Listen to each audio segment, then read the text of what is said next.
Hello friends, welcome back to active mind biology based on class 11th and 12th NCERT के इस series में हम continue कर रहे हैं ह्यूमन रिप्रोडक्शन चैप्टर को। और आज का हमारा टॉपिक रहने वाला है स्पर्मेटोजेनेसिस प्लस oogenesis। तो देखिए अब तक हमने क्या पढ़ लिया है। तो हमने जो है डिस्कस कर लिया यहाँ पे male reproductive system plus female reproductive system plus lactation. तो आप देखेंगे एनसीईआरटी में ह्यूमन रिप्रोडक्शन चैप्टर जो है वहां पे मतलब लास्ट में दिया हुआ है पार्चुरेशन प्लस लैक्टेशन, लेकिन हमने जो है लैक्टेशन को भी मेमरी ग्लैंड के साथ में ही कवर कर लिया है। तो आज का हमारा टॉपिक मतलब क्या है, स्पर्मेटोजेनेसिस। तो जो स्पर्मेटोजेनेसिस होता है इसका क्या मतलब, स्पर्म और जेनेसिस मीन्स क्या होता है, फॉर्मेशन, यानी स्पर्म का फॉर्मेशन क्या होता है हमारा स्पर्मेटोजेनेसिस। तो स्पर्मेटोजेनेसिस जो है बिगिंस ड्यूरिंग प्यूबर्टी। ये कब स्टार्ट होता है, ये स्टार्ट हो जाता है प्यूबर्टी के दौरान, कंटिन्यू टिल डेथ, यानी डेथ तक ये जो है कंटिन्यू चलता ही रहता है। तो प्यूबर्टी से स्टार्ट होता है और कंटिन्यू डेथ तक जो है ये चलता रहता है। और इस प्रोसेस में कितना टाइम लगता है, 65 to 75 डेज। तो ये तीनों पॉइंट अभी के लिए आप याद रखिए। और आगे यहाँ पे देखिए जो स्पर्मेटोजेनेसिस होता है यहाँ पे दो प्रोसेस इन्वॉल्व होते हैं। एक होता है हमारा स्पर्मेटोसाइटोजेनेसिस, एक होता है स्पर्मियोजेनेसिस। और इस स्पर्मियोजेनेसिस को हम क्या बोलते हैं, स्पर्मेटिलियोसिस। क्या बोलते हैं, स्पर्मेटिलियोसिस। तो इसको जो है आप याद रखना। तो हमने आपको बताया हुआ है स्पर्मेटोजेनेसिस कब होता है। तो हमने जब आपको बताया कि TS of testis from seminiferous tubule, यानी जब हमने सेमिनिफेरस ट्यूब्यूल के अंदर में घुस के देखा तो वहां पे हमको क्या क्या दिखा था, सर्टोली सेल दिखा था और उसके साथ साथ वहां पे लीडिक सेल भी थे, स्पर्मेटोगोनिया था, ये सारी चीजें थी ना। तो अगर आप जो है उसको अच्छे से नहीं समझे होंगे तो आपको ये समझ नहीं आएगा। इस वजह से हमने आपको पहले जो है डिटेल से मेल रिप्रोडक्टिव सिस्टम को जो है समझाया है ताकि आप उसको अब यहाँ से कनेक्ट कर सकें। तो हमने आपको क्या बताया, हमारा जो सेमिनिफेरस ट्यूब्यूल होता है उसके अंदर में क्या होता है, स्पर्मेटोगोनिया। तो देखिए स्पर्मेटोसाइटोजेनेसिस क्या होता है, formation of spermatid from spermatogonia. Spermatogonia क्या है, ये मान लीजिए यहाँ पे हमारा स्पर्मेटोगोनिया है और स्पर्मेटोगोनिया जो होता है वो डिप्लॉयड होता है, यानी 2n मीन्स क्या होता है, डिप्लॉयड। तो याद रखना यहीं से जो है केवीएस में इस बार क्वेश्चन बना हुआ है कि कौन सा ऐसा स्ट्रक्चर है जो कि ऑलवेज हैप्लॉयड होता है, शायद ऐसा ही बना है। तो इसको जो है हम टेलीग्राम पे भेजेंगे आपको इस लेक्चर के बाद में, ताकि आप उसको जो है समझ सकें कि किस तरह से क्वेश्चन बनते हैं। तो देखिए आप कोई सा भी टीजीटी एग्जाम दे रहे हैं, ये सेशन आपको हर एक टीजीटी एग्जाम में हेल्पफुल होगा, चाहे वो DSSS हो, केवीएस हो, एनवीएस हो, एमआरएस हो, कुछ भी हो, सब में इक्वली हेल्पफुल होगा। तो अब यहाँ पे देखिए जो हमारा स्पर्मेटोगोनिया है वो कैसा होता है, डिप्लॉयड होता है। अब जो स्पर्मेटोगोनिया है इसी से स्पर्मेटिड बनता है और स्पर्मेटोगोनिया से स्पर्मेटिड के बनने की ये जो प्रोसेस है इसी को हम क्या बोलते हैं, स्पर्मेटोसाइटोजेनेसिस, यानी यहाँ पे सेल्स का डिवीजन होता है। तो देखिए स्पर्मेटोसाइटोजेनेसिस हमने क्या देखा, formation of spermatid from spermatogonia, क्या है स्पर्मेटोसाइटोजेनेसिस। अब यहाँ पे देखिए ये जो स्पर्मेटोगोनिया था ये 2n था, यानी डिप्लॉयड था। उसके बाद यहाँ से क्या बनता है हमारा, प्राइमरी स्पर्मेटोजोआ। क्या बनता है, प्राइमरी स्पर्मेटोजोआ। और ये भी कैसा होता है, डिप्लॉयड होता है। कैसा होता है, डिप्लॉयड होता है।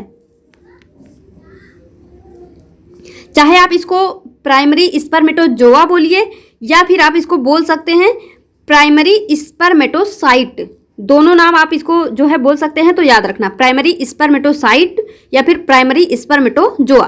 तो ये जो प्राइमरी स्पर्मेटोजोआ है जो कि स्पर्मेटोगोनिया से बना है वो अभी भी कैसा है, वो डिप्लॉयड है। अब आगे देखिए जब प्राइमरी स्पर्मेटोजोआ या फिर प्राइमरी स्पर्मेटोसाइट जब डिवाइड होता है तब यहाँ पे क्या होता है, हैप्लॉयड स्ट्रक्चर फॉर्म होता है जिसको हम बोलते हैं सेकेंडरी स्पर्मेटोसाइट। क्या बोलते हैं, सेकेंडरी स्पर्मेटोसाइट या फिर सेकेंडरी स्पर्मेटोजोआ। तो स्पर्मेटोजोआ या फिर स्पर्मेटोसाइट क्या है, सेम है। तो अब यहाँ पे देखिए प्राइमरी स्पर्मेटोजोआ बना जो कि डिप्लॉयड है और इस प्राइमरी स्पर्मेटोजोआ के डिवीजन से क्या बना, यहाँ पे हैप्लॉयड स्ट्रक्चर जो कि हमारा सेकेंडरी स्पर्मेटोजोआ या फिर सेकेंडरी स्पर्मेटोसाइट है। तो स्पर्मेटोगोनिया क्या है, डिप्लॉयड है। प्राइमरी स्पर्मेटोजोआ क्या है, डिप्लॉयड है। लेकिन सेकेंडरी स्पर्मेटोजोआ कैसा है, हैप्लॉयड है। तो अब यहाँ पे देखिए फर्दर यहाँ पे क्या होता है, मियोसिस सेकेंड होता है, यानी जो सेकेंडरी स्पर्मेटोसाइट है यहाँ पे क्या होता है, मियोसिस सेकेंड होता है। उसके बाद यहाँ पे जो है फॉर्म होता है क्या हमारा, स्पर्मेटिड्स। क्या फॉर्म होता है, स्पर्मेटिड्स।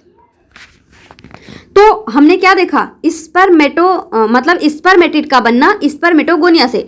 तो हम क्या कह सकते हैं, यहाँ से लेके यहाँ तक का जो प्रोसेस है, यानी स्पर्मेटोगोनिया से स्पर्मेटिड बनने का जो प्रोसेस है, इसको हम क्या बोल रहे हैं, स्पर्मेटोसाइटोजेनेसिस।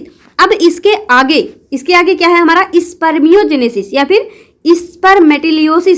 स्पर्मेटिलियोसिस। तो अब यहाँ पे देखिए, डिफ्रेंसिएशन ऑफ स्पर्मेटिड्स या मेटामॉर्फोसिस इनटू स्पर्म, यानी जो ये स्पर्मेटिड बना है इसका स्पर्म में चेंज हो जाना, यानी स्पर्म में इसका डिफ्रेंसिएशन हो जाना, इसको हम क्या बोलते हैं, स्पर्मियोजेनेसिस। क्या बोलते हैं, स्पर्मियोजेनेसिस।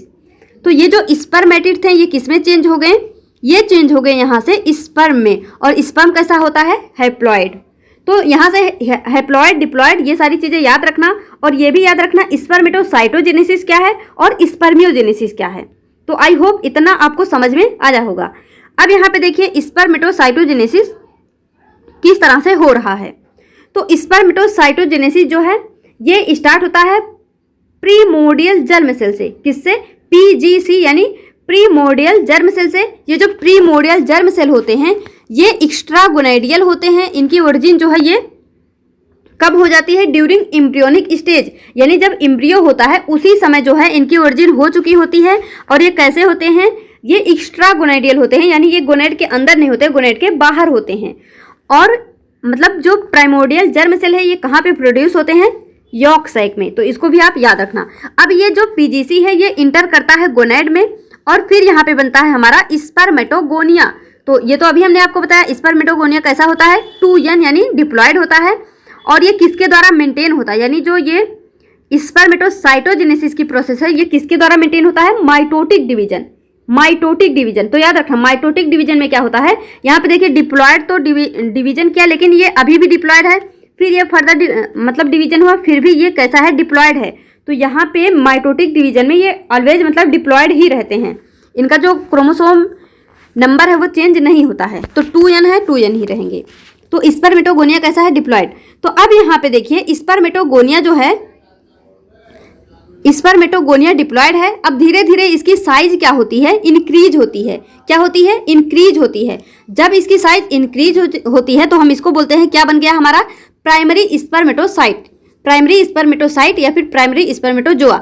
तो ये डिप्लॉयड है। डिप्लॉयड का क्या मतलब होता है, 44 यानी 44 क्रोमोसोम होंगे यहाँ पे, और इसके साथ में X या फिर Y क्रोमोसोम होंगे, X या Y, मतलब दोनों में से एक कोई सा भी होगा। तो अब यहाँ पे क्या होता है, माइटोटिक फर्स्ट यहाँ पे होता है, यानी यहाँ पे रिडक्शनल डिवीजन होता है। और यहाँ पे दो स्ट्रक्चर जो फॉर्म होते हैं जो कि हैप्लॉइड होते हैं, वो क्या होता है हमारा, सेकेंडरी स्पर्मेटोसाइट। क्या होता है, सेकेंडरी स्पर्मेटोसाइट। तो हमने क्या बताया, स्पर्मेटोगोनिया है, स्पर्मेटोगोनिया की साइज इंक्रीज हुई, प्राइमरी स्पर्मेटोसाइट बना, और फिर प्राइमरी स्पर्मेटोसाइट का रिडक्शनल डिवीजन हुआ और ये हैप्लॉइड स्ट्रक्चर में चेंज हो गया, और यहाँ पे हमारा क्या बन गया, सेकेंडरी स्पर्मेटोसाइट। तो अब ये जो 44 था ये डिवाइड हो जाएगा 22 + 22। तो 22 + X भी हो सकता है या फिर 22 + Y भी हो सकता है। तो अब यहाँ पे देखिए ये जो हैप्लॉइड स्ट्रक्चर है यहाँ पे अब इक्वेशनल डिवीजन होगा और फिर से ये जो है बट जाएंगे, और ये भी हमारा हैप्लॉइड स्ट्रक्चर जो बना इसको हम क्या बोल रहे हैं, स्पर्मेटिड। क्या बोल रहे हैं, स्पर्मेटिड। और ये जो स्पर्मेटिड है इसी से हमारा क्या हो रहा है, यहीं पे स्पर्मियोजेनेसिस हो रहा है, यानी हम बोल सकते हैं मेटामॉर्फोसिस ऑफ स्पर्म, यानी मैच्योरेशन ऑफ स्पर्म। स्पर्म तो बन गया, लेकिन स्पर्म के बनने से ही थोड़े ना काम चलेगा, स्पर्म का मैच्योरेशन भी तो जरूरी है। तो जो स्पर्मेटिड बना, जब वहाँ पे स्पर्मियोजेनेसिस होगा तो क्या होगा, यहाँ से मैच्योरेशन ऑफ स्पर्म, यानी स्पर्म का मैच्योरेशन होगा। और स्पर्म कैसे होते हैं, हैप्लॉइड होते हैं। और यहाँ पे देखिए eight the time of puberty testis release तो मतलब प्यूबर्टी के दौरान क्या होता है, जो टेस्टिस होता है वो क्या रिलीज करता है, टेस्टोस्टेरोन, और जो सर्टोली सेल है वो रिलीज करती है एबीपी यानी एंड्रोजन बाइंडिंग प्रोटीन, और दोनों मिल के स्टिमुलेट करते हैं स्पर्मेटोगोनिया को, और फिर आगे ये प्रोसेस जो है कंटिन्यू होती है। तो ये जो है हम स्ट्रक्चर में भी मेल रिप्रोडक्टिव सिस्टम पढ़ाते समय भी हम आपको बता चुके हैं। अब देखिए यहाँ पे स्पर्मियोजेनेसिस जो है, अब हम क्या देख रहे हैं कि जो स्पर्मेटिड है वो मतलब वहां से मैच्योरेशन हो रहा है स्पर्म का। तो ये जो आपको स्ट्रक्चर अभी दिख रहा है ये क्या है, हमारा स्पर्म है जो कि एक मैच्योर स्पर्म है। तो यहाँ पे इसका स्ट्रक्चर याद रखना क्योंकि यहाँ से क्वेश्चन जो है बनते हैं। तो सबसे पहले यहाँ पे देखिए क्या है, इसके अराउंड जो मेम्ब्रेन है उसको हम क्या बोलेंगे, प्लाज्मा मेम्ब्रेन। तो ये जो स्पर्म है ये भी एक सेल है, क्या है, एक सेल है। तो ये जो सेल है तो हमने क्या पढ़ा है, जो सेल होते हैं इसके अराउंड कवरिंग होती है जो कि प्लाज्मा मेम्ब्रेन होता है। प्लाज्मा मेम्ब्रेन होता है, सेल वॉल भी होता है, लेकिन ये कोई प्लांट सेल थोड़े ना है, ये तो एनिमल सेल है। तो एनिमल सेल की सबसे आउटर कवरिंग क्या होती है, प्लाज्मा मेम्ब्रेन। तो उसी तरह से यहाँ भी क्या है, सबसे आउटर कवरिंग इसकी क्या है, प्लाज्मा मेम्ब्रेन। और इसके अंदर में आपको ये इस तरह से ये जो स्ट्रक्चर ये दिख रहा होगा, इसको हम क्या बोल रहे हैं, एक्रोसोम। क्या है हमारा ये, एक्रोसोम। और यहाँ पे आप देखेंगे इसके अंदर में क्या होता है, न्यूक्लियस होता है। तो क्या लिखा है, न्यूक्लियस कंटेनिंग क्रोमोसोमल मटेरियल, यानी जो न्यूक्लियस होता है, न्यूक्लियस के साथ साथ में यहाँ पे और क्या होगा, क्रोमोसोमल मटेरियल होगा। तो ये जो एक्रोसोम है प्लस न्यूक्लियोलस, सॉरी जो न्यूक्लियस है यानी एक्रोसोम प्लस न्यूक्लियस, इसी को हम क्या बोलते हैं, हेड। क्या है हमारा ये, हेड। तो हेड में कौन कौन सा स्ट्रक्चर इंक्लूड है, एक्रोसोम प्लस न्यूक्लियस। तो acrosome plus nucleus equal head. अब यहाँ पे देखिए इसका जो ये बीच का पार्ट है ये क्या है, नेक। क्या है, नेक। उसके बाद आप यहाँ पे देखेंगे ये जो स्ट्रक्चर है इसको हम बोलते हैं मिडिल पार्ट। और इसके मिडिल पार्ट में क्या क्या चीजें होती हैं, माइटोकॉन्ड्रिया। क्या होता है, माइटोकॉन्ड्रिया। तो आपको ये जो गोल गोल सा स्ट्रक्चर इस तरह से यहाँ पे दिख रहा होगा, ये होता है माइटोकॉन्ड्रिया। और माइटोकॉन्ड्रिया क्या करता है, एनर्जी, मतलब ये तो हमको पता है माइटोकॉन्ड्रिया क्या है, ये मतलब power house of the cell है। पावर हाउस क्यों है, क्योंकि ये एटीपी जनरेट करता है, एनर्जी जनरेट करता है। तो एनर्जी सोर्स फॉर स्विमिंग, यानी जो स्पर्म है हमारा वे मतलब वो फर्टिलाइज करने के लिए जब जाता है, दौड़ लगाता है, तो उसके स्विमिंग करने के लिए उसको एनर्जी चाहिए। और वो एनर्जी इसको कहाँ से मिलती है, माइटोकॉन्ड्रिया से। और जो माइटोकॉन्ड्रिया है वो स्पर्म के मिडिल पीस में जो है वो सिचुएटेड होता है, वहां पे प्रेजेंट होता है। और यहाँ पे देखिए इसका जो लास्ट पार्ट होता है ये क्या होता है, टेल। क्या होता है, टेल। और इसके टेल में एक्सियल फिलामेंट होते हैं। आप बीच में देखिए ध्यान से, ये जो बीच में ये स्ट्रक्चर है ये क्या है, एक्सियल फिलामेंट। तो एक्सियल फिलामेंट जो होते हैं इनका अरेंजमेंट कैसा होता है, 9+2 का। अगर आपने सेल चैप्टर को ध्यान से पढ़ा होगा तो वहां पे हमने आपको बताया था ये 9+2 का क्या मतलब होता है। 9 पेरीफेरल डबलेट होता है और 2 क्या होता है, सिंगलेट होता है। ये आपको याद होगा। तो अब यहाँ पे जो स्पर्म है उसके 3 पार्ट होते हैं, एक तो हमारा हेड, एक नेक, एक टेल। हेड, नेक, टेल। तो जो हेड होता है यहाँ पे एक्रोसोम प्लस न्यूक्लियस होते हैं। जो नेक होता है वहाँ पे तो अभी मतलब वो तो छोटा सा स्ट्रक्चर है, तो वहाँ पे अभी कुछ भी नहीं है। वहाँ पे हम बोल सकते हैं कि सेंट्रियोल जो है वो सब, तो अभी इसको देखते हैं। तो और ये जो इसका मिडिल पार्ट है यहाँ पे क्या है, माइटोकॉन्ड्रिया है। माइटोकॉन्ड्रिया इसको मतलब एनर्जी प्रोवाइड करता है। तो अब यहाँ पे देखिए आप, जैसे ये जो स्पर्मेटिड है, हम क्या बोल रहे हैं कि स्पर्मेटिड से ही हमारा स्पर्म जो है बन रहा है, और इसी को हम स्पर्मियोजेनेसिस बोल रहे हैं। तो स्पर्मियोजेनेसिस कैसे होता है, मान लीजिए ये हमारा क्या है, एक स्पर्मेटिड है, उसका स्ट्रक्चर कुछ इस तरह से आपको यहाँ पे दिख रहा होगा। और इस स्पर्मेटिड में क्या क्या होते हैं, गोल्गी बॉडी होता है, न्यूक्लियस होता है, सेंट्रियोल होता है, माइटोकॉन्ड्रिया होता है। तो जो गोल्जी बॉडी होती है, गोल्जी बॉडी से ही क्या बनता है स्पर्म का, एक्रोसोम। गोल्जी बॉडी से क्या बनता है, एक्रोसोम। और न्यूक्लियस से क्या बनता है, न्यूक्लियस ही बनता है।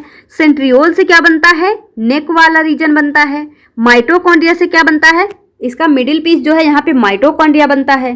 तो इन सारी चीजों को याद रखना, क्योंकि ये पूछ सकते हैं आपसे कि जो एक्रोसोम है वो किसका मॉडिफिकेशन है, जो यहाँ पे नेक है वो किससे बन रहा है। तो याद रखना स्पर्मेटिड में क्या क्या चीजें हैं, Golgi body, nucleus, centriole, mitochondria, ये सारी चीजें हैं, क्योंकि वो भी तो एक सेल है ना। तो उस सेल में वो सारी चीजें होंगी जो सेल के अंदर में होती हैं। और हम सेल चैप्टर को इतना डिटेल में अच्छे से पढ़ चुके हैं, तो आपको पता भी होगा कि वहाँ पे गोल्गी बॉडी, न्यूक्लियस, सेंट्रियोल, ये सारी चीज़ें होती हैं। तो जो स्पर्मेटिड है वहाँ पे जो गोल्गी बॉडी है उसी से जो है स्पर्म का एक्रोसोम बनता है, जो न्यूक्लियस है उसी से स्पर्म का न्यूक्लियस बनता है, जो सेंट्रियोल है उससे जो है स्पर्म का नेक बनता है, जो माइटोकॉन्ड्रिया है उससे जो है स्पर्म का मिडिल पीस बनता है जहाँ पे माइटोकॉन्ड्रिया प्रेजेंट होते हैं। और आपको यहाँ पे स्पर्मेटिड में एक छोटा सा टेल लाइक स्ट्रक्चर दिख रहा होगा, यही आगे चल के क्या बनता है, यहाँ पे टेल वाला रीजन बनता है स्पर्म का। तो स्पर्मेटिड जो है ये फिर कहाँ पे, ये जो मतलब ये स्ट्रक्चर है जो टेल लाइक, ये जो है चेंज हो रहा है टेल में। तो अब यहाँ पे देखिए ये जो एक्रोसोम होता है इसको अभी के लिए याद रख लीजिए। एक्रोसोम क्या कंटेन करता है, हाइड्रोलिटिक एंजाइम, जिसको हम बोलते हैं स्पर्म लाइसिन। क्या बोलते हैं, स्पर्म लिसिन या फिर लाइसिन। तो एक्रोसोम में क्या प्रेजेंट होता है, हाइड्रोलिटिक एंजाइम। ये जो है प्रीवियस ईयर में पूछा हुआ क्वेश्चन है, तो इसको याद रखना, स्पर्म के एक्रोसोम में क्या होता है, हाइड्रोलिटिक एंजाइम। तो अब यहाँ पे देखिए फ्रेंड्स,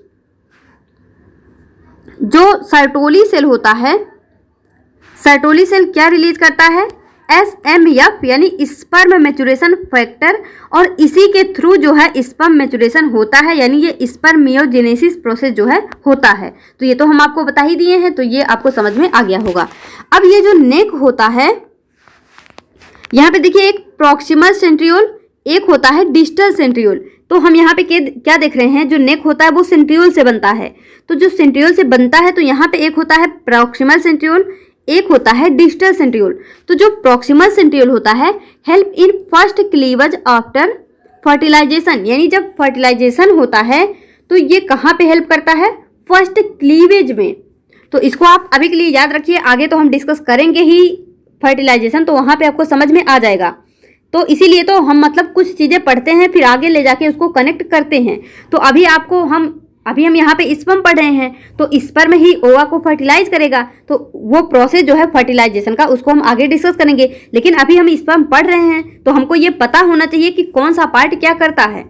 और यहाँ पे जो डिस्टल सेंट्रियोल है ये क्या करता है, फॉर्मेशन ऑफ एक्सियल फिलामेंट या फिर माइक्रो फिलामेंट। तो इसको याद रखना, प्रॉक्सिमल सेंट्रियोल क्या करता है, ये मतलब फर्स्ट क्लीवेज में हेल्प करता है आफ्टर फर्टिलाइजेशन, और जो डिस्टल सेंट्रियोल है ये फॉर्मेशन ऑफ एक्सियल फिलामेंट यानी माइक्रो फिलामेंट के फॉर्मेशन में हेल्प करता है।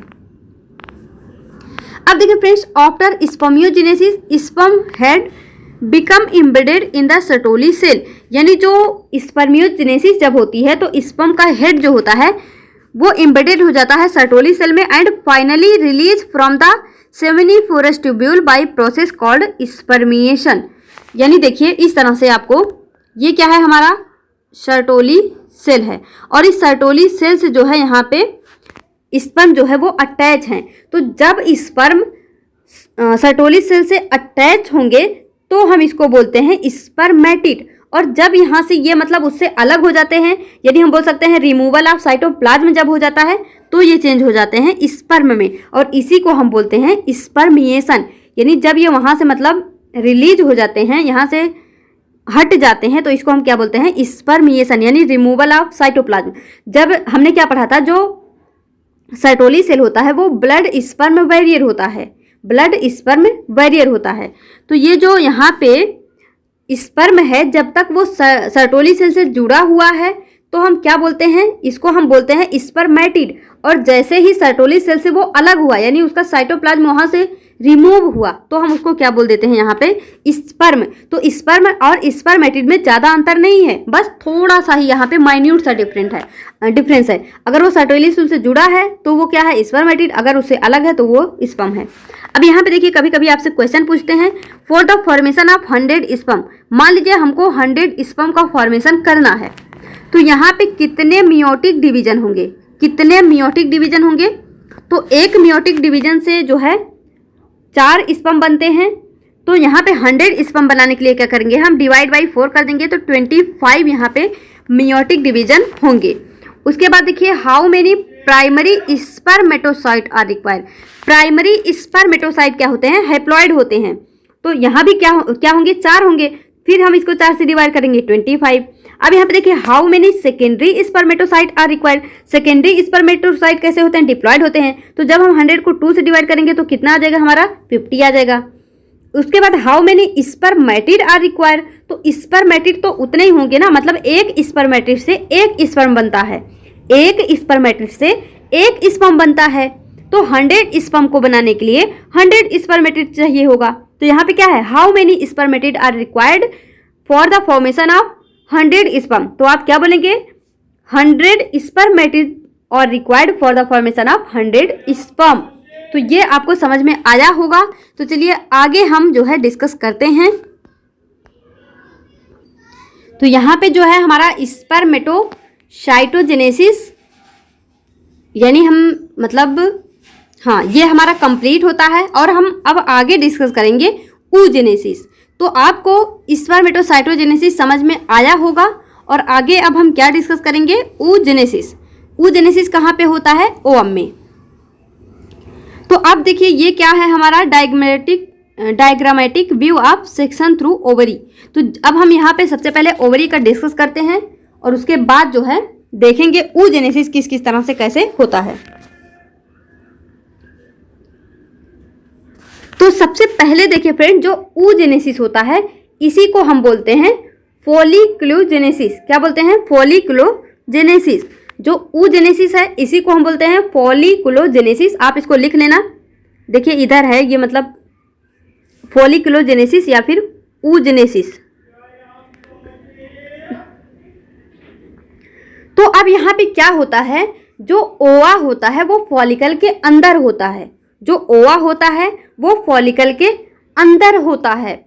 इसीलिए जो oogenesis है इसको हम फॉलिक्यूलोजेनेसिस भी बोलते हैं, क्योंकि अगर ओवा अंदर है फॉलिकल के तो फॉलिकल के अंदर ही हमारा oogenesis होगा। इसीलिए हम oogenesis को फॉलिक्यूलोजेनेसिस भी बोलते हैं। अब जो ओवा है वो कभी भी डायरेक्ट ब्लड के कांटेक्ट में नहीं आएगा।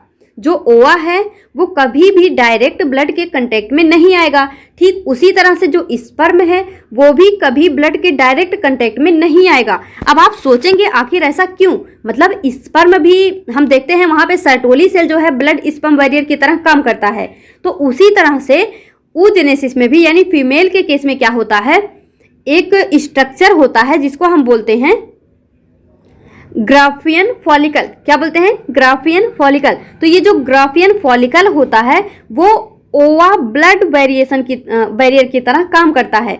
तो आप जो है अभी के अभी कमेंट में लिखिए blood sperm barrier, Sertoli cell, blood ova barrier, Graafian follicle. अभी के अभी कमेंट में लिखिए ताकि आपको ये बातें जो है याद हो जाएं। तो ब्लड स्पर्म बैरियर क्या है, Sertoli cell. Blood ova barrier क्या है, ग्राफियन फॉलिकल। तो अब देखिए हमने आपको क्या बताया, ओवा जो होता है फॉलिकल के अंदर होता है ताकि वो जो ओवा है हमारा डायरेक्ट ब्लड के कांटेक्ट में ना आए। और ऐसा क्यों होता है, क्योंकि जो ओवा है या फिर जो स्पर्म है दोनों ही क्या है, हैप्लॉइड सेल हैं। कैसे हैं, हैप्लॉइड सेल हैं।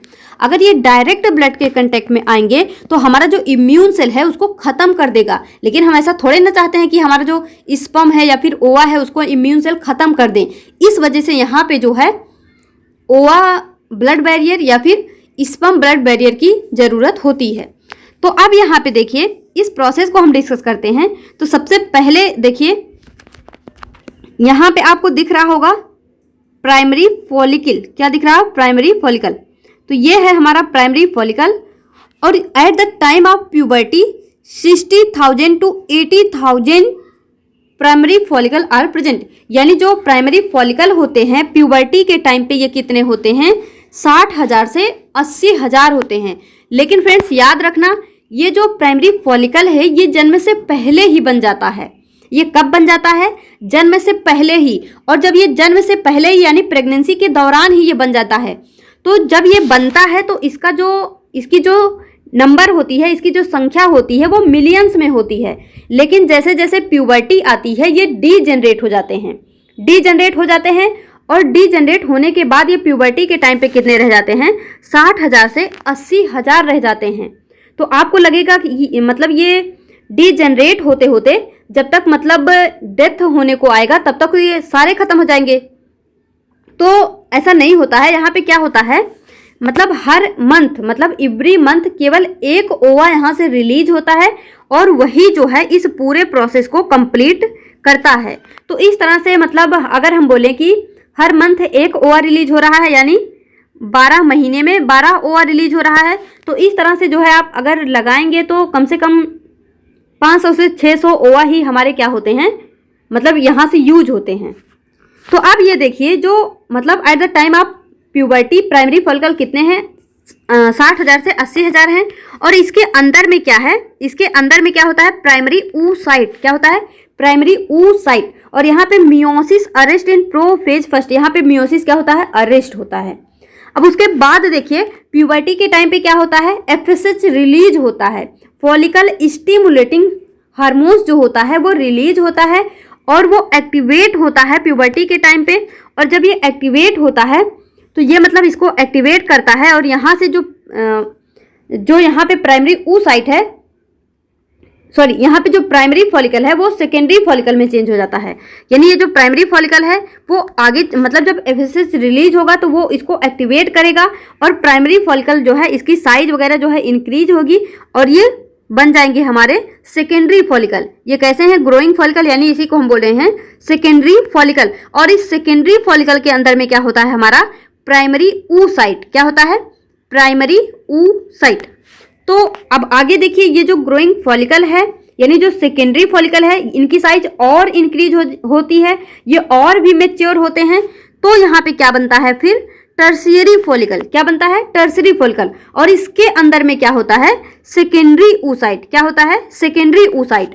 तो यहाँ से आप याद रखना, आपसे क्या क्वेश्चन बन सकता है कि ये जो प्राइमरी फॉलिकल है इसके अंदर में क्या है, प्राइमरी oocyte। जो सेकेंडरी फॉलिकल है इसके अंदर क्या है, प्राइमरी oocyte। लेकिन जो टर्शियरी फॉलिकल है इसके अंदर क्या है, सेकेंडरी oocyte। और जो ग्राफियन फॉलिकल है, यानी जब ये जो फॉलिकल मतलब जो टर्शियरी फॉलिकल है जब ये और भी मैच्योर हो जाएगा तो यहाँ पे क्या बन जाता है, ग्राफियन फॉलिकल। अभी हम इसको डिटेल से देखेंगे, अभी आप एक ओवरव्यू इसका ले लीजिए कि किस तरह से ये प्रोसेस होता है। तो ये जो ग्राफियन फॉलिकल है यहाँ भी क्या होता है, सेकेंडरी oocyte। तो अगर आपसे पूछा जाता है कि oogenesis के दौरान प्राइमरी oocyte कहाँ पे बनते हैं तो आप क्या बताएंगे, प्राइमरी फॉलिकल और सेकेंडरी फॉलिकल में। अगर आपसे पूछते हैं सेकेंडरी oocyte कब बनता है तो आप बताएंगे टर्शियरी फॉलिकल या फिर ग्राफियन फॉलिकल में। और यहाँ पे जो आप देख रहे हैं tertiary follicle, secondary follicle, Graafian follicle या फिर प्राइमरी फॉलिकल, ये मतलब जो हम बोलते हैं ना कि एस्ट्रोजन हार्मोन्स रिलीज होते हैं, तो ये जो एस्ट्रोजन हार्मोन्स रिलीज होते हैं वो इन सब के द्वारा होते हैं। यानी इन सब से जो है, इन सब के द्वारा इस प्रोसेस, ये जो एस्ट्रोजन हार्मोन्स रिलीज होता है इन सब से होता है। तो अब आगे क्या होता है, जो LH हार्मोन होता है वो सिक्रीट होता है और वो यहाँ पे ओवुलेशन को क्या करता है, जनरेट करता है, इंड्यूस करता है। क्या करता है, ओवुलेशन को इंड्यूस करता है। और जब ओवुलेशन होता है तो यहाँ पे क्या होता है, ये जो फॉलिकल है ये क्या हो जाता है, रप्चर हो जाता है और ये जो ओवम है यहाँ पे वो रिलीज हो जाता है। यानी अभी ये मतलब ये हम बोल रहे हैं ग्राफियन फॉलिकल के अंदर में क्या है, सेकेंडरी oocyte। तो ये जो सेकेंडरी oocyte है वो यहाँ से जब वो मेम्ब्रेन फट जाती है तो वो बाहर आ जाता है और कहाँ पे चला जाता है, फैलोपियन ट्यूब में। कहाँ चला जाता है, फैलोपियन ट्यूब में। तो जब हम मतलब स्ट्रक्चर फीमेल रिप्रोडक्टिव सिस्टम जब हम पढ़ें तो वहाँ पे हमने आपको क्या बताया, जो ओवरी होती है वो कनेक्टेड होती है किससे, फिम्ब्रई से। यानी ये जो फिम्ब्रई है वो आगे चल के इस्थमस बनाता है, इस तरह से ये कंटिन्यू एम्पुला बनाता है, आगे ये कंटिन्यू होता चला जाता है। इसी को हम क्या बोलते हैं, फैलोपियन ट्यूब। तो जब ओवरी से ओवर रिलीज हुआ तो कहाँ पे जाएगा, फैलोपियन ट्यूब में जाएगा। तो यहाँ से जो ओवर रिलीज हुआ यानी जो सेकेंडरी oocyte रिलीज हुआ वो कहाँ पे जाता है, फैलोपियन ट्यूब में चला जाता है। और यहाँ भी मियोसिस अरेस्ट होती है और कहाँ पे, मेटाफेज सेकेंड में। तो प्राइमरी फॉलिकल में प्रोफेज फर्स्ट में मियोसिस अरेस्ट होती है और यहाँ पे मतलब जब ये फॉलिकल रप्चर हो जाते हैं, जब ये मतलब टूट जाते हैं तो यहाँ पे मियोसिस अभी भी अरेस्ट होती है और कहाँ पे, मेटाफेज सेकेंड में। तो अब यहाँ पे क्या होता है, जब ये रप्चर हो जाता है तो यहाँ पे कॉर्पस ल्यूटियम बनता है और ये कॉर्पस ल्यूटियम जो है ये मतलब इंडोक्राइन ग्लैंड की तरह बिहेव करने लगता है। यानी कुछ कुछ चीज़ें यहाँ से क्या होती हैं, सिक्रीट होती हैं। क्या क्या चीज़ें सिक्रीट होती हैं, रिलीज होती हैं, इसको हम अभी देखेंगे। तो अभी के लिए याद रखिए यहाँ पे क्या बन जाता है, कॉर्पस ल्यूटियम। और ये जो कॉर्पस ल्यूटियम है ये फिर धीरे धीरे क्या होने लगता है, जैसे जैसे LH यानी जो ल्यूटिनाइजिंग हार्मोन है, जैसे जैसे उसका लेवल जो है डिक्रीज होता जाएगा, ये जो ल्यूटियम, कॉर्पस ल्यूटियम है, ये क्या हो जाते हैं, डीजेनरेट हो जाते हैं। क्या हो जाते हैं, डीजेनरेट हो जाते हैं, यानी कॉर्पस, और इसी को हम क्या नाम दे देते हैं, कॉर्पस एल्बाइकोन। क्या बोल देते हैं, कॉर्पस एल्बिकोन, जो कि व्हाइट कलर का होता है। तो इसको जो है आप याद रखना। तो अब चलिए हम इस प्रोसेस को डिटेल से देखते हैं कि जो प्राइमरी फॉलिकल है और जो सेकेंडरी फॉलिकल है, प्राइमरी oocyte है, सेकेंडरी oocyte है, इन सब चीज़ों में क्या डिफरेंस होता है और किस तरह से ये जो है ये प्रोसेस आगे बढ़ती जा रही है। तो अभी यहाँ पे oogenesis खत्म नहीं हुआ, ये तो उसका एक ओवरव्यू था कि इस तरह से ये चीज़ें होती हैं। तो अब देखिए यहाँ पे कैसे क्या होता है। तो सबसे पहले हमारे पास क्या है, प्राइमोर्डियल फॉलिकल। क्या है, प्रीमोर्डियल फॉलिकल। और हमने आपको क्या बताया कि ये जो प्रीमोर्डियल फॉलिकल है, यहाँ पे इसकी जो संख्या होती है, जो नंबर होता है, ये कितना होता है, 2 मिलियंस। हमने आपको बताया ना कि eight the time of puberty जो प्राइमरी oocyte है वो 60,000 से 80,000 है, लेकिन जन्म से पहले, यानी जब फीटस ही होता है, तो उस समय क्या होता है, इनका नंबर जो होता है वो 2 मिलियन होता है। तो प्रेजेंट इन फीटस लाइफ, यानी जो प्राइमोर्डियल फॉलिकल है वो जो है फीटस लाइफ में प्रेजेंट होता है, और इनकी जो नंबर होती है वो 2 मिलियन होता है। फिर बाद में क्या होता है, ये धीरे धीरे जो है डीजेनरेट होने लगते हैं। तो डीजेनरेशन ऑफ फॉलिकल को हम एक टर्म यूज करते हैं जिसको हम बोलते हैं एट्रेसिया। क्या बोलते हैं, एट्रेसिया। एट्रेसिया क्या है, डीजेनरेशन ऑफ फॉलिकल। तो अब यहाँ पे क्या होता है, यहाँ पे हमारा क्या बना, प्राइमरी फॉलिकल। तो अभी हमने यहीं से तो देखा, प्राइमरी फॉलिकल से हमने स्टार्ट किया, इस प्रोसेस को हमने स्टार्ट किया प्राइमरी फॉलिकल से। लेकिन प्राइमरी फॉलिकल से पहले क्या है, प्रीमोर्डियल सेल है, प्रीमोर्डियल फॉलिकल है। तो जो प्रीमोर्डियल फॉलिकल है ये जन्म से पहले की बात हो रही है। तो जब जन्म हो जाता है और जब प्यूबर्टी आती है, तो eight the time of puberty ये जो इनकी जो संख्या है, जो नंबर है, वो 60,000 से 80,000 हो जाती है। और यहाँ पे देखिए प्राइमरी फॉलिकल होता क्या है, तो सिंगल लेयर ऑफ ग्रेन्युलोसर सेल। जो प्राइमरी फॉलिकल होता है वो डिप्लॉयड होता है। कैसा होता है, डिप्लॉयड होता है। तो प्राइमरी फॉलिकल, यहाँ पे जो प्राइमरी oocyte है वो कैसा है, वो डिप्लॉयड है, और यहाँ पे एक सिंगल लेयर यहाँ पे है जिसको हम क्या बोलते हैं, ग्रेनुलोसा सेल। क्या बोलते हैं, ग्रेनुलोसा सेल। और ये जो oocyte होता है जिसको हम प्राइमरी oocyte बोल रहे हैं, ये यहाँ पे क्या होता है, ऑलवेज डिप्लॉयड। क्या होता है, ऑलवेज डिप्लॉयड। और यहाँ पे क्या है, मियोसिस अरेस्ट इन प्रोफेज फर्स्ट। तो इस तरह से इसको जो है आप याद रखना। अभी हमने क्या देखा, प्राइमरी फॉलिकल। अब यहाँ पे देखिए सेकेंडरी फॉलिकल, यानी सेकेंडरी फॉलिकल में क्या होता है, प्राइमरी oocyte। तो जो प्राइमरी फॉलिकल है और जो सेकेंडरी फॉलिकल है, दोनों में क्या है, प्राइमरी oocyte है। तो इस बात को याद रखना, अगर प्राइमरी oocyte है तो ये कैसा होगा, डिप्लॉयड होगा। लेकिन अब यहाँ पे आप देखेंगे प्राइमरी फॉलिकल और सेकेंडरी फॉलिकल में डिफरेंस क्या है। डिफरेंस ये है कि इनकी साइज, हमने देखा ना कि जो प्राइमरी फॉलिकल है धीरे धीरे इनकी साइज इंक्रीज होने लगती है, और फिर ये सेकेंडरी फॉलिकल में चेंज हो जाते हैं। तो ये जो यहाँ पे ग्रेनुलोसा सेल था, ये अब इसका इस तरह से ये कई लेयर हो जाएंगे। तो हम क्या बोल रहे हैं, multi layer of granulosa cell. यहाँ पे जो प्राइमरी फॉलिकल में ग्रेनुलोसा सेल सिंगल लेयर थी, वो अब सेकेंडरी फॉलिकल में क्या हो गई, मल्टी लेयर्ड हो गई। तो यहाँ पे हम क्या देख रहे हैं, multi layer of granulosa cell, formation of theca layer. यानी अभी यहाँ पे देखिए कोई लेयर आपको नहीं दिख रही होगी, लेकिन यहाँ पे देखिए एक लेयर बनने लगती है सेकेंडरी फॉलिकल में, जिसको हम क्या बोलते हैं, थीका। तो वही हम पढ़े हैं, फॉर्मेशन ऑफ थीका लेयर। तो अगर आपसे पूछा जाए oogenesis के दौरान थीका लेयर कहाँ पे बनता है, कब बनता है, तो आप क्या बताएंगे, सेकेंडरी फॉलिकल में बनता है। और यहाँ पे देखिए प्राइमरी फॉलिकल में क्या होता है, मियोसिस अरेस्ट होता है, लेकिन यहाँ पे मियोसिस स्टार्ट हो जाता है। क्या हो जाता है, मियोसिस स्टार्ट हो जाता है, कंटिन्यू हो जाता है। और यहाँ पे जो oocyte होता है वो क्या है, प्राइमरी oocyte। तो याद रखना, प्राइमरी फॉलिकल सेकेंडरी फॉलिकल दोनों में ही क्या है, प्राइमरी oocyte है। लेकिन जो प्राइमरी फॉलिकल है यहाँ पे मियोसिस अरेस्ट होती है, जो सेकेंडरी फॉलिकल है यहाँ पे मियोसिस स्टार्ट हो जाती है। प्राइमरी फॉलिकल में कोई भी लेयर नहीं होता, उसका कोई आउटर लेयर नहीं होता, लेकिन सेकेंडरी फॉलिकल में यहाँ पे एक लेयर बन जाती है जिसको हम थीका बोलते हैं। तो आई होप आपको इतना समझ में आया होगा। अब आगे देखिए यहाँ पे टर्शियरी फॉलिकल। टर्शियरी फॉलिकल क्या है, अब जो यहाँ पे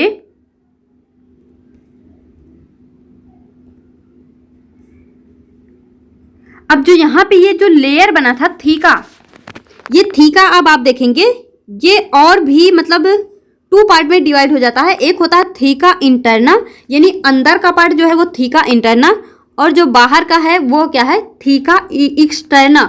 यहाँ पे क्या होने लगता है, थीका इंटरना और थीका एक्सटर्ना 2 लेयर बन जाती हैं। और देखिए यहाँ पे अब क्या बन जाता है, सेकेंडरी oocyte। अब यहाँ पे कैसा oocyte है, सेकेंडरी oocyte। और सेकेंडरी oocyte कैसा है, यहाँ पे कैसा है, हैप्लॉइड है। और आप देखेंगे इसके बीच में कुछ कैविटी लाइक स्ट्रक्चर बनने लगता है, जिसको हम बोलते हैं एंट्रम। क्या बोलते हैं, एंट्रम। ये क्या होता है, फ्लूइड फिल्ड कैविटी, यानी यहाँ पे फ्लूइड भरा होता है। तो अगर आपसे पूछते हैं oogenesis के दौरान एंट्रम कब बनता है, तो आप क्या बताएंगे, टर्शियरी फॉलिकल के दौरान। एंट्रम कब बनता है, टर्शियरी फॉलिकल के दौरान क्या बनता है, एंट्रम। तो यहाँ पे क्या होता है, fluid filled cavity antrum present. Theca जो है ये 2 लेयर में डिवाइड हो जाती है, externa and interna. Meiosis first जो है वो कंप्लीट हो जाती है। जब मियोसिस फर्स्ट कंप्लीट हो जाती है तभी तो वो डिप्लॉयड जो है हैप्लॉयड में चेंज होता है। तो देखिए यहाँ पे ये प्राइमरी oocyte जो है, ये जब यहाँ पे मियोसिस हुआ तो ये जो है यहाँ पे अनइक्वल डिवीजन ऑफ साइटोप्लाज्म हुआ, और फिर एक बना यहाँ पे सेकेंडरी oocyte, एक क्या बना, फर्स्ट पोलर बॉडी। तो अगर आपसे पूछते हैं oogenesis के दौरान फर्स्ट पोलर बॉडी कब बनती है, तो आप क्या बताएंगे, टर्शियरी फॉलिकल में। कब बनती है, टर्शियरी फॉलिकल में। और एंट्रम कब बनता है, टर्शियरी फॉलिकल में। मियोसिस फर्स्ट कंप्लीट कब होती है, टर्शियरी फॉलिकल में। सेकेंडरी oocyte कहाँ पे बनता है, टर्शियरी फॉलिकल में। तो ये सारी चीजें आपसे पूछी जा सकती हैं, तो ये जो है आप याद रखना। कुछ भी नहीं हो सकता, आपको थोड़ा सा हार्ड लग सकता है, लेकिन आप जो है प्रॉपर नोट्स बनाइएगा। एक तो आपको ना नोट्स बनाने में बहुत ही मतलब, अगर मैं इसको किसी मतलब बुक या और चीज़ों से पढ़ाती तो शायद इतना अच्छे समझ में ना आता, लेकिन नोट्स से आपको और भी क्लियर हो रहा होगा। अगर आप मतलब आप एक काम करना, आप एनसीईआरटी उठा लीजिए क्लास 12th की, वहाँ पे ह्यूमन रिप्रोडक्शन जो चैप्टर है उसको पढ़ना स्टार्ट करिए। उसको जब आप पढ़ना स्टार्ट करेंगे तो आप जो है, आपने उसको पढ़ना स्टार्ट किया, आप पढ़ लिए। अब क्या करिए, आप इस लेक्चर को देखिए। इस लेक्चर को देखने के बाद एक बार आप दोबारा से जो है एनसीईआरटी पढ़िए, फिर आपको समझ में आएगा कि पहले एनसीईआरटी पढ़ी, फिर लेक्चर देखी, फिर एनसीईआरटी पढ़ी, तीनों में मतलब क्या डिफरेंस है। तो फ्रेंड्स, डायरेक्ट बुक से पढ़ने में वो कंसेप्चुअल क्लैरिटी नहीं हो पाती, लेकिन जब हम उसको एक मतलब माइंड मैप की तरह अरेंज कर लेते हैं तो वो बहुत ही ईजिली हमको समझ में आ जाता है। तो ये सारी चीज़ें जो है आप एनसीईआरटी में इस तरह से ये सारी चीज़ें बनी नहीं है, आपको ये स्ट्रक्चर वगैरह दिखेंगे नहीं। वहाँ पे आपको डायरेक्टली ये बोला जाएगा कि जो टर्शियरी फॉलिकल है वहाँ पे फ्लूइड कैविटी होती है, एंट्रम बन जाता है, थीका जो है तो 2 पार्ट में डिवाइड हो जाता है, मियोसिस कंप्लीट हो जाती है। इस तरह से वो मतलब लाइन बाय लाइन जो है लिखा हुआ है। अगर आपको विश्वास नहीं है तो आप जो है एक बार बुक खोल के देख लीजिए या फिर PDF उसका देख लीजिए, तो आपको समझ में आ जाएगा कि मतलब हम किस तरह से कितने कंसेप्चुअल क्लैरिटी के साथ में चैप्टर को डिस्कस कर रहे हैं। तो अब यहाँ पे क्या हुआ, फर्स्ट पोलर बॉडी बन गई। आप इसको देख के कंफ्यूज मत होना। यहाँ पे क्या है, जो प्राइमरी oocyte है, जब यहाँ पे मियोसिस फर्स्ट हुआ, यानी मियोसिस फर्स्ट तो यहाँ पे कंप्लीट हो चुका, और इसके बाद क्या बना, साइटोप्लाज्म का अनइक्वल डिवीजन हुआ। तो यहाँ पे एक छोटा सा स्ट्रक्चर बना जिसको हम फर्स्ट पोलर बॉडी बोलते हैं, और एक लार्ज स्ट्रक्चर बना जिसको हम सेकेंडरी oocyte बोलते हैं। और सेकेंडरी oocyte कैसा होता है, हैप्लॉइड होता है। तो अब देखिए नेक्स्ट क्या होता है, ग्राफियन फॉलिकल। तो अब यहाँ पे आप देखेंगे जो इंट्रम था, यानी टर्शियरी फॉलिकल में जो इंट्रम था वो अब कुछ इस तरह से एक बड़ा सा कैविटी बन गया। तो यहाँ पे हम क्या बोल रहे हैं, इंक्रीज साइज ऑफ इंट्रम, यानी इंट्रम की साइज क्या हो गई, इंक्रीज हो गई। और यहाँ पे जो थीका लेयर था ये क्या हुआ, ये देखिए मतलब कुछ यहाँ अभी भी जो है इनर और आउटर लेयर है, लेकिन ये कहीं ना कहीं जो है डीजेनरेट होना स्टार्ट हो गया है।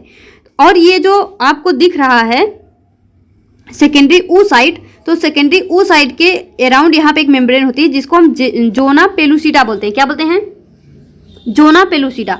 और ये क्या करता है, सिक्रीट बाय oocyte, ये जो है जो सेकेंडरी oocyte है उसी के द्वारा ही ये सिक्रीट होती है। और ये कैसा होता है, नॉन सेलुलर लेयर। क्या होता है, नॉन सेलुलर लेयर होता है। तो याद रखना जो जोना पेलुसिडा है वो कहाँ पे बन रहा है, ग्राफियन फॉलिकल में, और ये सिक्रीट किसके द्वारा हो रहा है, oocyte के द्वारा ही। और यहाँ पे जो सेकेंडरी oocyte है, यहाँ पे क्या होता है, मियोसिस सेकेंड जो है वो अरेस्ट होता है। और ये जो आपको यहाँ पे ये येलो सा स्ट्रक्चर दिख रहा है, इसको हम बोलते हैं कुमुलस ऊफोरस। क्या बोलते हैं? कुमुलस ऊफोरस। ये जो है इसको सपोर्ट प्रोवाइड करता है। तो अब यहाँ पे देखिए जो ग्राफियन फॉलिकल है इसमें क्या है, जोना पेलुसिडा प्रेजेंट है और ये कैसा है, नॉन सेलुलर है। और यहाँ पे एंट्रम की साइज जो है इंक्रीज होने लगी, कुमुलस ऊफोरस प्रेजेंट है। सेकेंडरी oocyte में यहाँ पे क्या है, मियोसिस सेकेंड अरेस्ट है मेटाफेज सेकेंड में। तो अब आगे देखिए हमने क्या देखा, यहाँ से जब ये ब्रस्ट हो जाएगा, जब ये फट जाएगा तो ओवा यहाँ से रिलीज हो जाएगा, यानी जो सेकेंडरी oocyte है ये रिलीज हो जाएगी। तो अब यहाँ पे क्या होता है, जो ग्राफियन फॉलिकल है, जो LH है वो क्या करता है, वो ओवुलेशन को क्या करता है, इंड्यूस करता है। और उसके बाद जो कॉर्पस ल्यूटियम है, तो देखिए डिपोजिशन ऑफ ल्यूटीन प्रोटीन, यानी जो कॉर्पस ल्यूटियम होता है यहाँ पे ल्यूटीन प्रोटीन का डिपोजिशन होता है। और ये जो कॉर्पस ल्यूटियम है ये किसके द्वारा मेंटेन होता है, LH हार्मोन यानी ल्यूटिनाइजिंग हार्मोन। और जब ये ल्यूटिनाइजिंग हार्मोन का लेवल डिक्रीज होने लगता है तो यहाँ पे क्या होने लगता है, डीजेनरेशन ऑफ कॉर्पस ल्यूटियम, और यहाँ पे फॉर्मेशन हो जाता है कॉर्पस एल्बाइकॉन्स। जो अभी हमने देखा कि जो मतलब यहाँ पे कॉर्पस ल्यूटियम है, जब वो डीजेनरेट होने लगता है तो कॉर्पस एल्बाइकॉन्स यहाँ पे बन जाते हैं। और हमने आपको क्या बताया, जो कॉर्पस ल्यूटियम है वो इंडोक्राइन ग्लैंड की तरह बिहेव करता है। क्यों? क्योंकि ये रिलीज करता है प्रोजेस्टेरोन, एस्ट्रोजन, इनहिबिन प्रोटीन। तो याद रखना। और ये मेनली जो है जो रिलीज करता है वो होता है हमारा प्रोजेस्टेरोन। क्या होता है? प्रोजेस्टेरोन। तो इसको जो है आप याद रखना। ये आई होप आपको समझ में आया होगा। तो यही सारी चीज़ें तो हमने देखी। यहाँ पे क्या है, प्राइमरी फॉलिकल है, फिर यहाँ पे मतलब कई लेयर बन गए से, यहाँ पे हमारा सेकेंडरी फॉलिकल बन गया। सेकेंडरी फॉलिकल में भी क्या है, प्राइमरी oocyte है। उसके बाद टर्शियरी फॉलिकल बन गया, ग्राफियन फॉलिकल बन गया, और इन दोनों में क्या है, सेकेंडरी oocyte है। फिर यहाँ पे LH आया जिसने जो है ओवुलेशन को इंड्यूस किया, फिर ये वॉल जो है रप्चर हो गई, ओवम रिलीज हो गया। फिर यहाँ पे कॉर्पस ल्यूटियम जो है ये LH के द्वारा जो है मेंटेन रहेगा, और जैसे ही LH की लेवल डिक्रीज होगी ये जो है डिजेनरेट हो जाएगा और यहाँ पे कॉर्पस एल्बाइकेंस बन जाएगा। तो कुछ ऐसी हमारी ये oogenesis की कहानी थी। अब आगे यहाँ पे देखिए ह्यूमन एग। ह्यूमन एग को ही हम क्या बोलते हैं, ओवम, या फिर इसी को बोलते हैं सेकेंडरी oocyte या फिर oocyte। ये सारी सेम चीज़ें हैं। उसी ओवम को, उसी ओवा को ही हम oocyte, secondary oocyte, human egg, ये सारी चीज़ें बोलते हैं। तो फ्रेंड्स यहाँ पे एक पॉइंट जो है अच्छे से याद रखना, जो ओवम होता है, जो ओवा होता है, यहाँ पे ये प्राइमरी oocyte नहीं है, सेकेंडरी oocyte है। तो ये प्राइमरी oocyte सेकेंडरी oocyte में कंफ्यूज मत होना। प्राइमरी oocyte कहाँ पे है, primary follicle plus secondary follicle में, लेकिन सेकेंडरी oocyte कहाँ पे है, tertiary follicle plus Graafian follicle में। तो जो ह्यूमन एग होता है, यहाँ पे एग का जो टाइप होता है वो होता है एलेसिथल। क्या होता है, एलेसिथल, यानी यहाँ पे जो यॉक होता है वो अब्सेंट होता है। ह्यूमन के केस में, यानी हम लोगों के केस में यॉक सेक जो होता है वो अब्सेंट होता है। और इसका जो साइज होता है ओम का वो कितना होता है, 0.1 mm।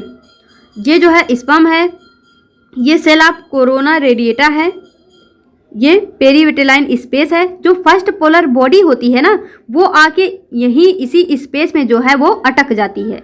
और ये क्या है, जोना पेलुसिडा। जोना पेलुसिडा कहाँ से रिलीज होता है, कौन इसको रिलीज करता है, सेकेंडरी oocyte। तो अब यहाँ पे देखिए जो प्राइमरी oocyte है, थोड़ा सा और इस प्रोसेस को देखिए। जब फर्स्ट पोलर बॉडी बनी तो यहाँ से कुछ और एक कहानी चलती है, उस कहानी को देखिए। तो हमारा जो प्राइमरी oocyte बना, यहाँ से देखिए,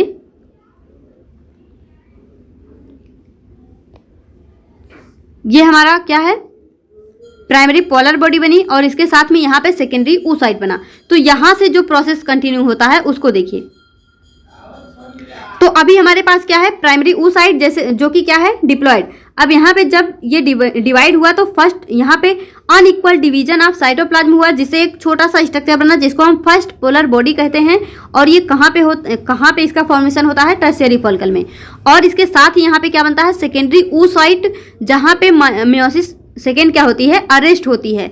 तो फ्रेंड्स याद रखना कुछ इस तरह से ये जो स्ट्रक्चर है, ये हमारा क्रोमोसोम होता है। यहाँ पे होता है MPC प्रोटीन, यानी मेटाफेज प्रोमोटिंग कॉम्प्लेक्स प्रोटीन।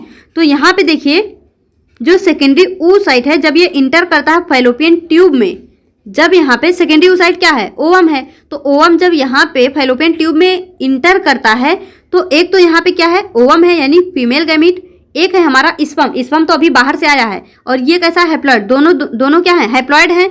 तो यहाँ पे क्या होता है, इनिशिएशन ऑफ फर्टिलाइजेशन, यानी जब बाहर से स्पर्म आया और ओवा से मिला तो यहाँ पे क्या हुआ, इनिशिएशन ऑफ फर्टिलाइजेशन। तो आफ्टर एंट्री ऑफ स्पर्म, यानी जैसे ही स्पर्म एंट्री किया तो यहाँ पे एक्टिवेशन ऑफ एपीसी, यानी यहाँ पे एपीसी जो है एक्टिवेट हो गया और एमपीसी जो है इसका ब्रेकडाउन स्टार्ट हो गया। हमने यहाँ पे क्या देखा, ये जो क्रोमोसोम है, इस क्रोमोसोम से यहाँ पे एमपीसी लगे होते हैं और इसके थ्रू ये जो है इसको जकड़ के रखते हैं, इसको बांध के रखते हैं। लेकिन जैसे ही स्पर्म इंटर किया तो यहाँ पे एपीसी इंड्यूस हो गया, ये एक्टिवेट हो गया, तो ये जो है इसका ब्रेकडाउन होने लगा और जो क्रोमोसोम था, जो एमपीसी ने जिसको जकड़ के रखा था, वो अब क्या हो गया, वो खुलने लगा, वो दूर जाने लगा। तो ये जो है ये अपने पोल की तरफ जो है ये जाने लगेंगे, यानी एनाफेज में क्या होते हैं, दोनों जो है अपने अपने छोर की तरफ जाने लगते हैं। तो अब यहाँ पे क्या है, formation of second polar body, यहाँ से क्या हुआ, सेकेंड पोलर बॉडी बनी, यानी फर्स्ट पोलर बॉडी कहाँ बनी है हमारी, यहाँ पे बनी है टर्शियरी फॉलिकल के दौरान।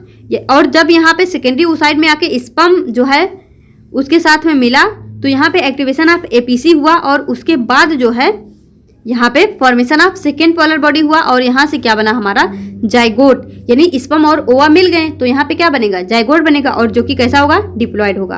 और यहाँ पे देखिए formation of second polar body के केस में जो सेकेंड पोलर बॉडी है वो कहाँ पे बनती है, इन फैलोपियन ट्यूब, और फर्स्ट पोलर बॉडी कहाँ पे बन रही है, टर्शियरी फॉलिकल में। तो याद रखना, first polar body tertiary follicle में बन रही है, लेकिन जो सेकेंड पोलर बॉडी है वो उसका फॉर्मेशन कहाँ पे हो रहा है, फैलोपियन ट्यूब में।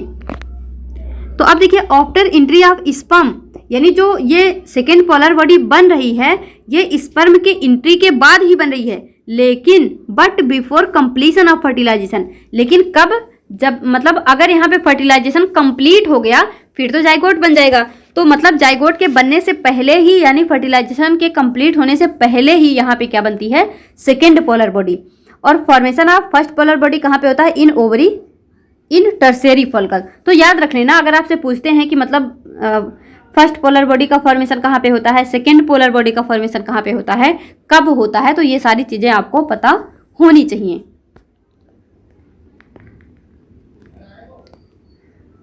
तो ये है हमारा रिप्रोडक्टिव साइकिल, इसको जो है हम नेक्स्ट लेक्चर में कवर कर लेंगे। रिप्रोडक्टिव साइकिल जिसको हम बोलते हैं मेंस्ट्रुअल साइकिल, तो इसको जो है हम नेक्स्ट लेक्चर में कवर करेंगे। तो आई होप फ्रेंड्स आपको ये लेक्चर कैसा लगा, आपको मतलब सब कुछ समझ में आया या नहीं। वैसे आप लोग कोई डाउट नहीं भेजते, मैं सोचती हूँ क्या मैं मतलब इतना ज़्यादा अच्छा पढ़ाती हूँ कि आप लोगों को कोई डाउट नहीं बचता, या फिर आप लोग मतलब पढ़ते ही नहीं हैं, या फिर ऐसे ही ऊपर ऊपर से सुन लेते हैं कि कोई डाउट ही नहीं आता। तो फ्रेंड्स अपना फीडबैक देना मत भूलना। अगर आपको कुछ डाउट हो तो आप कमेंट में लिख सकते हैं, मैं आपको पक्का रिप्लाई कर दूंगी, मतलब जो भी डाउट होगा आपका।